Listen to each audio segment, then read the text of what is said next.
Hi, my name is Paula and I'm a new mom. Welcome to We've Probably Been There, a podcast by First Moms Club about how we really dealt and truly felt about everything motherhood. No BS, no judgment, and no advice, from us at least. Welcome to the club. This is the story of the beginning of the end of our old lives. So the overwhelming love topped off with some hormonal imbalances equals the day we bring our babies.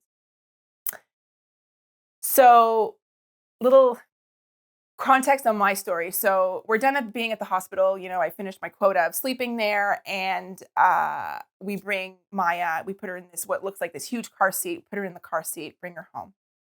And when we bring Maya home for the first time, first baby, first everything, I vividly remember sitting on my couch, breastfeeding Maya, and just bursting into tears.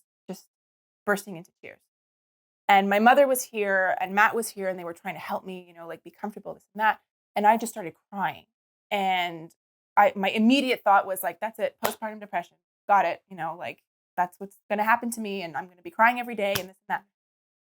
And my mom looked at me and she's like, why are you crying? And I'm like, I identified what I was feeling at that time. And I said, I just love her so much.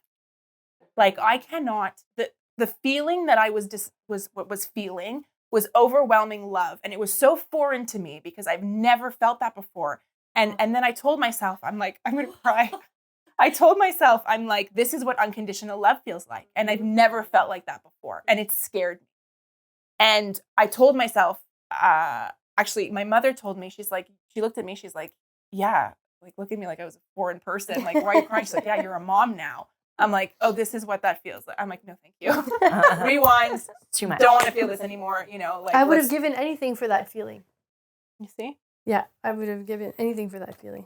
And we'll get into that. I'm sorry. No, it's okay.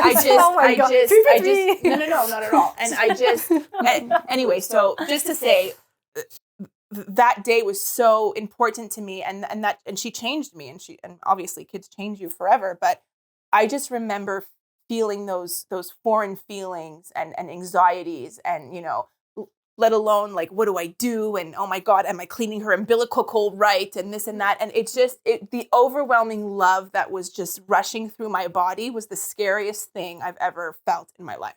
So you were saying, you wish you felt that. I don't know that I want to be your segue into that. I do want, it's different. Please tell me. I'm sure you're not alone. Well, I, much like you, cried a lot after I brought Emma home, my eldest. But it was mostly, I would say, because of feelings of loneliness, of feeling, I remember thinking and saying to my husband, Chris, many times over the first maybe month, like, what have we done? Like, why did we do this to ourselves? We had a good life. Why did we decide to upend our lives by bringing a child into our home and into our lives, and feeling like I had made a massive mistake? Like, why? Why did we do this? Like, we had a good life. We could go out when we wanted. We enjoyed life, and I felt really a bit of I felt a prisoner of my life. And I felt incredibly lonely and inadequate because I was feeling these feelings. And I remember it went to bonding as well, which I had some issues with in the first few months. I think now in retrospect, I should have consulted about that probably. Like you said, you thought it was postpartum. Yeah. That's what postpartum sound like. I'm not a therapist. No, but I did speak to someone after. I did speak to someone qualified after the fact, and it raised a lot of red flags about certain things that were characteristic of postpartum, and then gently it passed, and fortunately, we say in French, le temps fait bien les choses, time heals all wounds, and eventually, as time went on, I did try to bond with my child. But initially, at least from the outset, I was wondering when am I going to feel the love, like that unconditional love, that like I just felt that the child was so foreign to me. Like I didn't know intuitively what to do with it. And then I thought that I had made a mistake getting into motherhood, because obviously I was not meant to be a mother, because none of the instincts and the love of motherhood that you expect to kick in were kicking in for me. And I just, and then segue into that feeling of we have made a big mistake doing this, because I was not meant for this, I think I thought that I went into motherhood because, well, we got married, and then so logically that's the next thing to do. So anyway, that is kind of my initial bringing home baby story, and it took longer than I expected, I think, to get past that point and into feelings that you described, like feelings of immense love and of bonding. And was it different the second time? No, it was very different the second time. You can invite me for that one, but I had a traumatic birth story for Emma. And I think that probably played into my having her. But with Alice, everything, I had a planned C-section, had to do with my previous birth story. And I felt it all in the way that you described with Maya. I felt that. And then I was like, oh, this is the thing. This is the feeling that they were saying that I would feel. So I was fortunate enough with my second child to experience that. But it was a moment I just really, with my first that I felt really ill-equipped, inadequate. So I don't know. That's like a bit of an odd place to leave it at. I don't know if this is weird, but that was probably really hard for you to share. Yeah, it was actually. To verbalize it, but I can also see it on your body. Yeah. Like that's what Ari said before. Yeah, I can see, but like I just want you to know that like right now, I think everybody's here for you. And it took a while for me to start talking about that. I think I've shared that with you once before. Yeah. But it did take a long time for me to express and share these stories. I remember my mom also was really present with me when I had Emma initially, and she had that overwhelming love for Emma. Right. And she was so like, and I was like, what's going on there? What's this lady doing? What's she on? Yeah. And for Chris, my husband, it was a lot easier for him he just took to parenthood like very easily. So Bianca, tell us your experience when you brought your first or your second home, how they were different, or tell us. So I had a very different experience, and when I arrived home, I think I felt more confident actually, because I had just spent about 7 months in bed. So I had 7 months to cry because I was sick and feeling inadequate, not only as a mother or mother-to-be, but also as a professional, not working and feeling like I wanted to go to work. So I had a long time with no kids to just cry and get that all out and process. And actually, the moment I gave birth, the first breath that I took was actually feeling like myself again. Oh, that's a beautiful. Yeah, really. Because you had such a tough pregnancy. I had such a difficult pregnancy. I was completely incapacitated. So right after, feeling like myself again, having my own normal thoughts be there again, it just felt like I was reliving. I was re-energized. Like a release, really. Yeah. And when I arrived home, I was preparing myself for the baby blues, because we talk a lot about the baby blues when the hormones fall back down and everything. So I was expecting it. My husband was expecting it.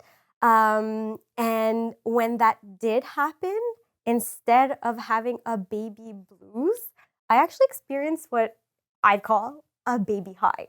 Yeah. Oh. That happens. You've heard about that. Heard of it before. She told me that. I was like, what? It's called like Neither euphoria. have I. Like it's called like a something euphoria. I actually had heard before I gave birth, somebody I knew gave birth, and they were describing that their voice changed. It got really high. Yes. Like they were so giddy Mhm. and so like so happy You told me you felt like that you their were on psychedelics. voice I changed. felt like I was on Yeah, drugs. yeah. It's called a And- something euphoria. I yeah. can't remember. How the long right did word. they go on for? It went on for a few hours. Okay. And for like I said, it felt like I was on drugs. I don't know how long it actually lasted, Yeah, but to me, it's like it kept on going on and on Yeah. and on, Wow. and it was like amazing. Like I was on speed. I was not on speed, but Obviously. it felt as if I was because Yeah. that's it. I kept yapping. Yes. Yes. Yeah. And I couldn't bodies are stop. cool. Yeah, they are. And my husband was telling me, "Oh, Bianca, it's the hormones." And I was like, "No, it's not the hormones. I'm just like this." Imagine. Yeah. And he was like, "Okay, all right, I'll just leave you doing like Yeah. what you're doing." And I Yeah. remember I had to call my mom. I had to call my sister. When I couldn't reach my sister, I called my brother-in-law. I started being like super oversharing with my Oh my brother-in-law. God, it sounds like me in my past years. Yeah, I just couldn't stop myself. And Yeah. then all of a sudden, it's like I had this need to move. And like movement felt so like amazing. Is that like It was right at the like- hospital still? Oh, no. This is when I got home. What did Yeah, they give it's you at the after. hospital? Do you remember? Exactly. I don't know. Did Nothing you, actually. Did you I have an epidural? No, I had 100% natural birth. Okay. Yeah. So it wasn't like a But sometimes- leftover narcotics in your system. No, it's just hormones. it I was know. just hormones. Yeah, it's very And- cool. Yeah, I think it's really. awesome. I remember taking my shower and needing to move. I was doing what once again I called yoga shower. It does not exist probably, but I was just moving and just the feeling of my movement and my body. It felt like my how do you call this? Your spine? Your My spine. spine. Every time I would move, it was like my spine was just getting longer. And you know how it is after being pregnant, and I'm short, right? So my body was like completely like distorted, but like all women probably experience that. Yeah. But like I've got a small frame. And so it just felt like everything pulling back up, and it's like it was amazing. It was euphoric. Wow. And That's incredible. that wasn't it. After that, I still had something else. After my shower, I got really cold. I was feeling like I have to sleep now. So I went in the bed. And all this time, it's really interesting. My son was sleeping. My I was just newborn asking, where was was the baby? sleeping. And that's why I say I can't recall how long this lasted. To me, seemed like a really long time. And I do remember thinking, oh, why is he still sleeping?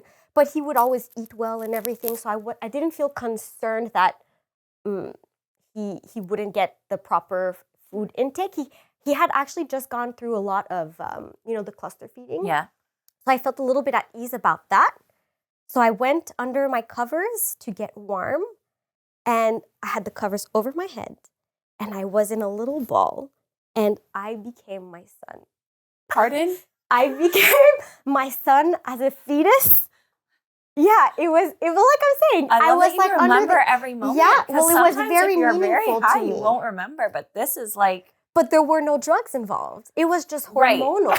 but And That's I've never I done know. hallucinogenics, Wild. but this sounds very Hallucinogenic. Yeah. it does, right? And hallucinogenic. I've never taken drugs. I've never done So it. you became this your is, son. But I feel like this is how it would feel like, 100%. right? Like this if is you how watch it would someone feel. on so you're there. television. You're under the covers. And you I you're was imagining or him. you I was feel in a little. I was in a little Love it. I fetal love ball. I could feel him, amazing. and I felt him going through my birth canal, going down, Oh and my God, like, you were reliving the birth. yeah, I was reliving the birth as him. People do that as a sort of therapy. Have you ever seen that where they like a therapist will like I didn't put them know in that. something Yeah. tight and then they have to like come out and it's like apparently like therapeutic to like relive your birth in a less traumatic way. Was your birth traumatic? Giving birth, birth or giving my birth. own No, for no, when I giving came to birth. life and No, okay, no, I don't no. remember Giving how I birth. was born, Giving birth. but not at Okay, all. so It what was did she have to beautiful. relive? I don't know. I'm just saying like But- it is a type of therapy to like That's and then okay, so then you relived the birth canal situation, and then what? Yeah. And then I fell asleep, and Fell then I asleep. was back to normal. And then you were back to wow. But you so did then say, this, yeah. after the sleep brought you back to. I mean, just your baseline Oh, just my Bianca. baseline. She slept After it that. off. Yeah, I slept it off. it passed. I love that. But it was therapeutic. I'm sure. It really did feel like something, how can I say this? Was released healed? from you? Yeah, I was like living an experience that was kind of outer body out. Yeah. Yeah, that would be outer body Yeah, yeah, experience, yeah. and it fixed something inside of me. It Wow. fixed something that I needed to be fixed without knowing, I guess, and it really felt nice. Love that. And it did That's set incredible. the tone for the rest of Okay. entering motherhood. It really did. I There kind of was- wish your husband had like filmed part of it so that you could see yourself in that moment, because I feel like that would be very cool. Yeah. Did you experience that with the second as well? No.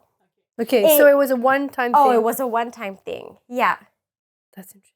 And were you disappointed to not experience it again? Not at all. Oh. Like an orgasm. No. No. That's literally. Yeah. Like, maybe this is coming again. Or an orgasmic birth, Oh, right? I think our bodies are so cool. They are cool. Like, think about the fact how like you had your experience and your hormones like dipped, Yes. and her hormones went really high, and But like you know mine what? were more even. I What's think it's so interesting cool. about that is you had a tough pregnancy, whereas I love pregnancy because I feel mentally amazing. I'm prone to being a little Right. like, So you were sometimes. kind of here and then went like that, Yeah. and she was kind of Whereas, here like, and went like that. I love being pregnant because I'm just like, I'm level-headed, I'm clear-headed, I'm in a good place mentally, and I feel really good about myself physically. I just quite like Growing how, human. yeah, and then like, I feel quite attractive pregnant. me Like I feel too. good, and I, That sounds so nice. yeah, and I I think did the I first just, time. I just like really like that, Mm. and then afterwards, you know, I had a C-section, so I felt like Frankenstein. and then the hormones dipped. Yeah, No, I think that's I really think that's interesting. very cool, Bianca. That's Yeah. very Yeah. cool. Yeah, that's Very incredible. cool. I've never I'm heard so of happy anything you like that. Shared that. Yeah. How about Thank you? you. Just old normal whatever. What's Or what? normal I anyway? mean, I in don't know. Yeah, that's comparison true. to this, I was not. I was not Euphoric? flying high. What was it? I mean, I didn't want to leave the hospital because the hospital felt safe. Yeah, I was the same. I remember that. Yeah. The hospital felt safe, Yeah. and it felt clean. Yeah. And like I was aware of like the air being, I don't know, filter. I don't know. I was like, and we got in the car. I'm also car seat safety to me. Another I know. podcast Yeah. is my scary thing. Like I think everybody has like little pieces of parenting that you're like hyper focused on. Yes. Car seats are for me. Yeah. So like being in the car made me nervous. Okay. And the one good thing that I remember, this is very privileged perspective, but I had a cleaner go to my house while we were in the hospital, because the idea that my house wasn't clean enough. I also have a thing. This about was for your cleanliness. first? Yes. Okay. I also did it the other times. Oh, you 'cause, like, I did? really valued coming Okay. home to A like clean home. a clean house. Like Okay. the cleanliness of things I was very acutely aware of. Mhm. I did not have like anyone, like my mom, nobody, there wasn't like present. I remember there was a lot of pressure. I think culturally in the past, it was very normal for people to come to the hospital. Yes. And I knew that was not Yeah, happening no, for me. no. Like I think my mom and my sister and his parents came at the end. And I have 3 children. That never happened again.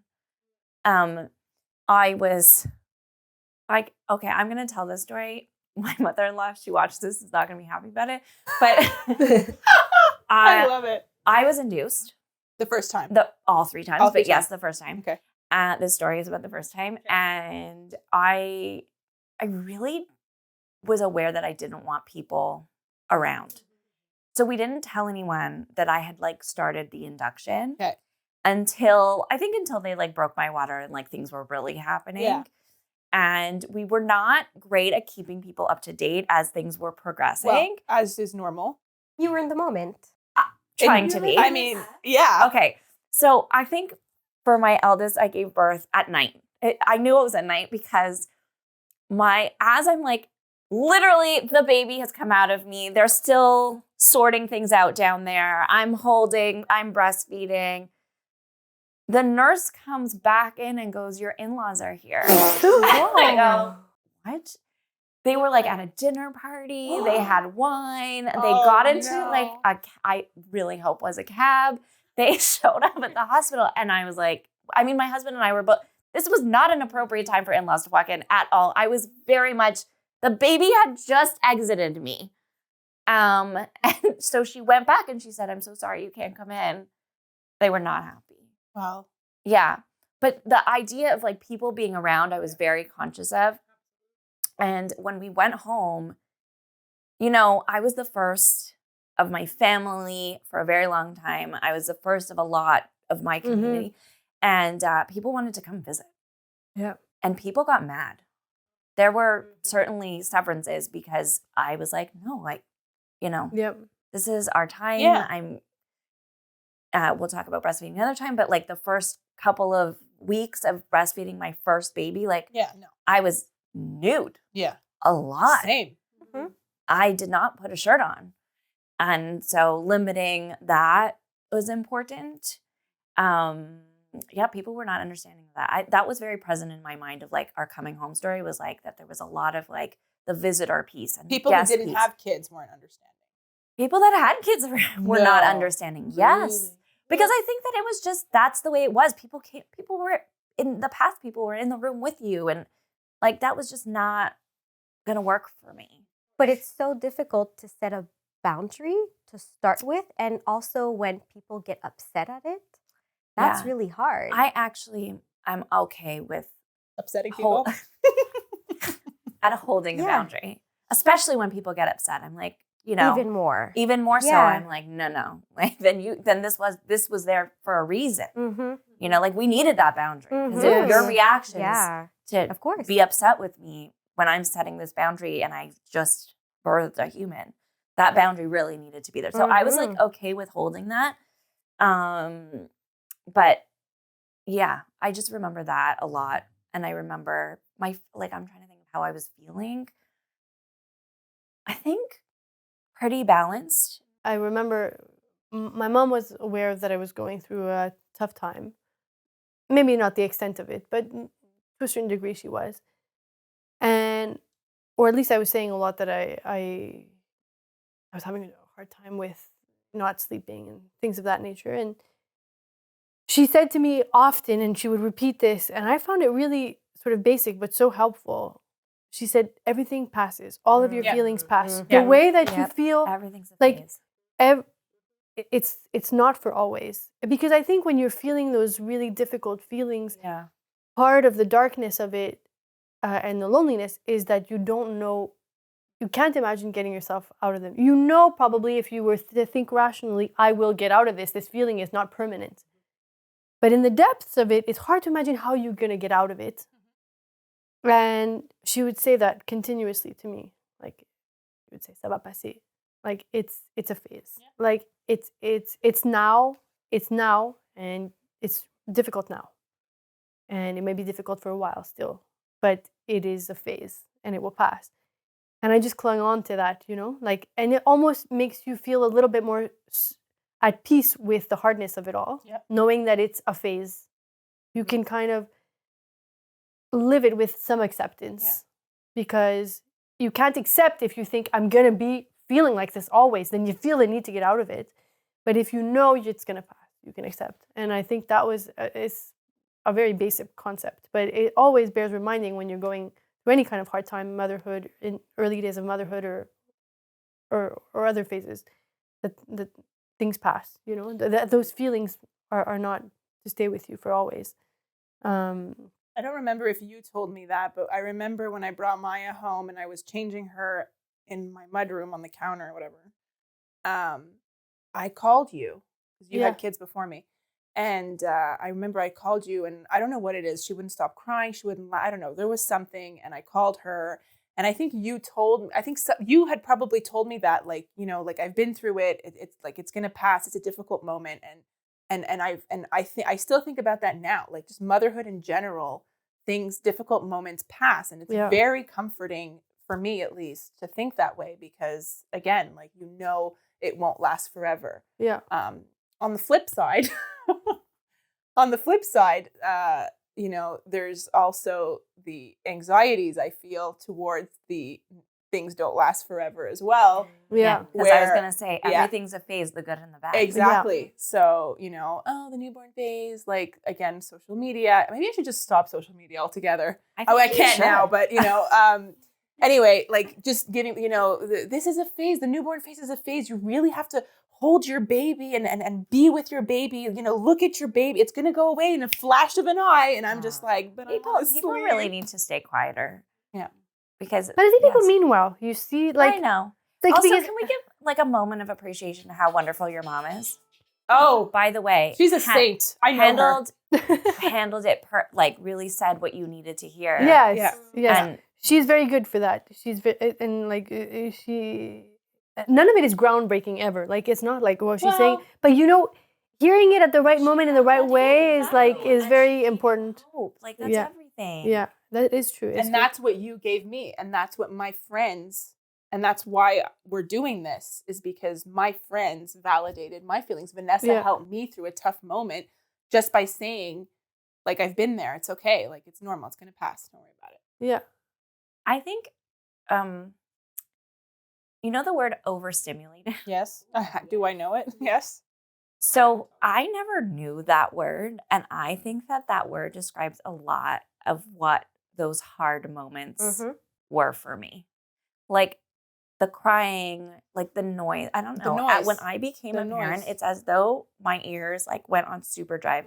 And that idea, like noise, really triggers Yeah. me. Same. Still. So like the crying at the beginning, like now I hear a baby cry and I'm like, wah, whatever. Yeah. But in that moment, maybe it's hormones, whatever it is, I was overstimulated by a lot of the things. The touch, the hear, The the touch, you're always being touched. The touch. Yeah. Yeah, being touched Did out. your Like, breasts leak while other babies were crying? no. That happened to me one time.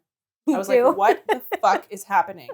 Yeah, but you're that's fine. No, mate, like, That didn't happen, but this is a different topic, but I really felt let down. So potentially I felt let down, but I don't think I leaked. Okay. But like the idea of being overstimulated, I wish I had the language. This was right. Yes. This was 8 years ago. yes. So overstimulated, I felt that a lot. And I wasn't also able to like communicate it to my husband, like, Justin, I am feeling overstimulated. Yeah. I need to go somewhere and be alone and Yeah. be in the quiet. Yeah. So I didn't have that language. Touched out wasn't a thing then. No. So there was no way to like communicate the Yeah. things Yeah. that I was feeling. And Yeah. also there wasn't like conversation about it to relate to in the same way. So I think like, I wish I had had that language. Yeah. I didn't have that. Just I very much agree with that. That touched out, just feeling like if you could name the thing, then you could. Yeah. There's some release in that, in saying like, oh, that's it. That's the Yeah. thing that I'm feeling. Just on another thing completely that's coming to mind. Did any of you ever feel resentful to your spouse for not having to do what's considered like the heavy lifting? Because for me, like When? of early parenthood, if you've breastfed, like No. you've never felt. No. I felt so resentful to Chris. I remember waking No, up in the yes. night, waking up in the middle of the night. If I had to breastfeed, I'd be like, I'm Oh, no. awake. Wake up. I'm awake. Like, you can't sleep if I'm not sleeping. We which would created get this thing crazy, together. right? Yeah. Which is crazy because at least one of us should be getting sleep and being rested. But I was so I sleep was a understand. big thing for me, and I I was understand. really resentful of losing sleep. And so that I think I had not appreciated how this lack of sleep would impact Yes. me, and breastfeeding, how demanding it was at nighttime. And I am so, like, everyone says this, like, I don't function well on lack of sleep, but like, You really don't. Okay, function I'm No, going to it's- say no, counterpoint. it's true. So are you a good sleeper? yes, Can you sleep till 10, 11 o'clock No, if no one woke no. you up? No. But you can sleep. But You I sleep I through the love night. going to bed at like very early and Yeah. waking up early. Yeah. Okay. I'm an awful sleeper. Like awful. Always. Since Always. I was okay. really, It gets to a point where you're not okay, but I was okay. My husband was not. He is a person like he's barely awake when he's awake at night. Like he is not great at night, but I was okay. I would, as I said, like he would be sound asleep, and I would be like, wake up, You wake get- up, you get- because yes, it's not fair. yes, Why would you sleep yes, if I'm yes. awake doing this? and I'd nag him on this when I was breastfeeding, and he got into rock climbing for a while. I was like, no, you can't do that. No, I'm stuck that here. 100%. I was like, you're not allowed to go rock climbing. It was indoor, like right at a gym next door to us, and I was like, you can't go out and do that. I'm stuck here breastfeeding. You're sitting in this chair with me while I'm doing this. No, so I, and by no shape, way, or form is like, but I never felt resentment because I'm from a different view, which is not great either, where, you know, the women breastfeed and they are supposed to wake up. Like, I have that mentality still. Really? Yeah. So I didn't care. He was working. What am I going to wake him up and he has to go to work? I mean, what, to stare at me? I agree. Once the work thing came into it, it's kind of changed. But a little even bit. when he wasn't working, he took like a 3 weeks off when Maya was born. Okay, Chris took 4 months, so that's why I could do that. Oh. But if he would have told me I'm going rock climbing, I would have said no, but I wouldn't have said it because I'm stuck here and he's going there. I would have said it because I need you here to help me. Who's going to get me water if I'm thirsty? I'm not going to get up with a baby latched to my boob and go to the like, I treated him like a butler. You know what I mean? And he was okay with that because I needed help. It was our first child. Granted, Maya was born March 14th, 2020. Yeah. It was the day before the lockdown. Yeah. We were alone. Like, nobody was helping us. It was me and him, and that was it. Like, if I needed water, he's getting me water. If I needed to go to the bathroom, he's holding the baby. You know, like, but it's not good either because, but I'm really from the mentality, which I'm starting to try to get out of, but you know, oh, that's okay. Yeah, like I'm the mother. Sorry, I don't. Why are you looking at me? No, I because like understand. it's very like, and it's a very unfeminist point of view. Yeah. Traditional. I think let's put feminist out here for a second. Being a feminist is someone who believes that we are all equal. Yes. Okay. It doesn't mean that we haven't come from gendered role societies and we don't. It's not built still inside of us. Right? Like, we all have elements of that. And it doesn't make you not a feminist. My point was more, I needed the help, you know? And because bringing a baby home by yourself, like, you need help. You need someone to get you things and to... Switching gears, something that I did feel, and I did share it with a few moms that had that same thing, is that as a new mom, and it actually lasted for over a year, I was terrified that somebody was going to come home and kidnap my child. Mm-hmm.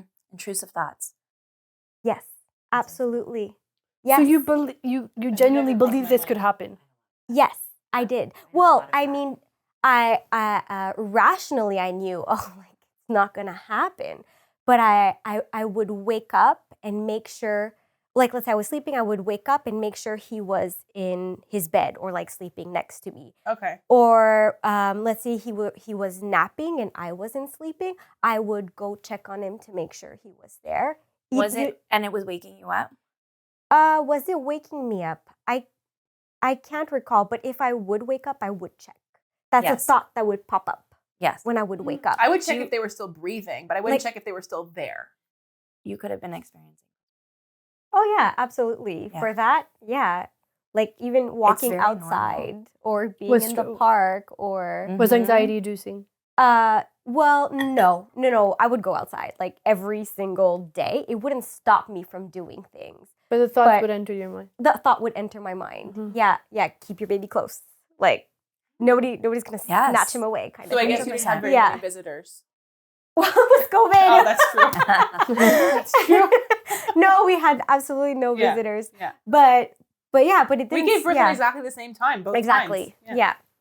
But that's it. It didn't stop me from doing things, but the thoughts would still come. Mm-hmm.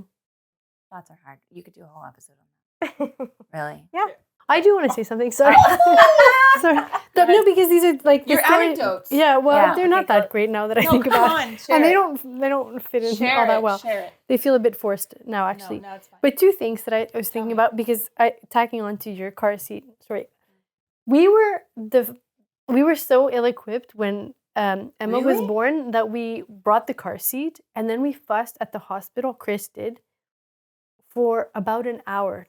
Like trying to get Emma, and we were like, "This is not that hard, really. This is not that complicated." But I guess we were we stayed at the hospital for a long time because Okay. of my emergency Yeah. C-section. I was there for 6 days. Wow. And by the time, and I loved being there. I didn't want to leave. Yeah, I of wanted to course. stay there. But by the time we had to leave, we were still quite sleep deprived, both of us. Chris too, because I wouldn't let him sleep. But we could not. We're like.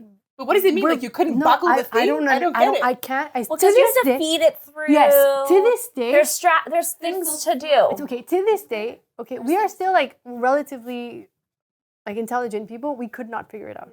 We were like, how does this work? We couldn't work it. So eventually we did the manage to get it nurse work. Yeah, the nurse was come? like, Yeah. and we're like, okay. And she's like, now you try to do it, and then we could do it. But it was like they don't teach you that. Yeah, and No. it's just like before you leave the hospital, Yeah. just like put a doll in your thing Yeah. and see if you Yeah. can feed I think I did that. the straps and all that stuff. Yeah. It's useful to do that. The other thing also that I remember, and now I think like it's almost embarrassing to say this, but I knew I wanted to breastfeed, and that's something that I had other problems, as now is well documented, but I didn't have any trouble breastfeeding. But what I didn't know, like this is almost shameful, but I didn't know that you needed special bras and like particular bras, and I didn't think of that. Like it's not. I knew. I guess I didn't think of that. Yeah. It's not that I didn't know it. I didn't think. Oh, I better bring a nursing bra with me, right? I didn't have one. Right. That's okay. I had gotten one okay. tank top, I think, Yeah. that was like with a clip. Yeah. But I didn't think that I needed more equipment than that. Right. And then I realized, well, like evidently I'm gonna need more than just the clothes that I have in my closet and the bras that I have in my closet. It's not gonna work. So the day or two after, we rushed to Coco Melon, which Melons and Mel- clementine. Melons. Merci. Yeah, Coco Melon. I was like, that's the music. Yeah.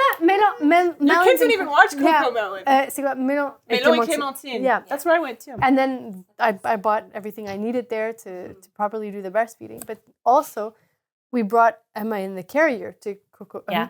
Melon Melon. Clémentine. And it turns out we didn't know how to put her in the carrier either. The lady that was there, she was like, no, that's not how you do it. So we couldn't put her in the car seat. I wasn't equipped to breastfeed. And then it turns out we had tried haphazardly to put her in the carrier, and it was all wrong. So, That's quite that was funny. like a one-stop shop where they was like full resources for everything. It's good to have those places actually where you can go and they'll just help you with And all they're of those little kind. things. They're so kind. They're so kind. Like, I think all of these specialists, they're really coming from like a kind place yeah. and acceptance and no judgment, and it's wonderful. I could honestly, if they would have judged me, I wouldn't have judged because I really didn't know anything. But they were incredibly helpful. Yeah. Awesome. Well, thank you very much, You're Vanessa, welcome. Bianca, and Yay. Alex. It was really nice, and thank you for sharing your stories with us. You're welcome. Thank you. You've been listening to We've Probably Been There, a podcast by First Moms Club. Follow First Moms Club on Instagram, Facebook, and TikTok. Watch us on YouTube and Spotify, and listen to us wherever you get your podcasts. Join us next week for more stories about this roller coaster we call motherhood. Thank you for listening.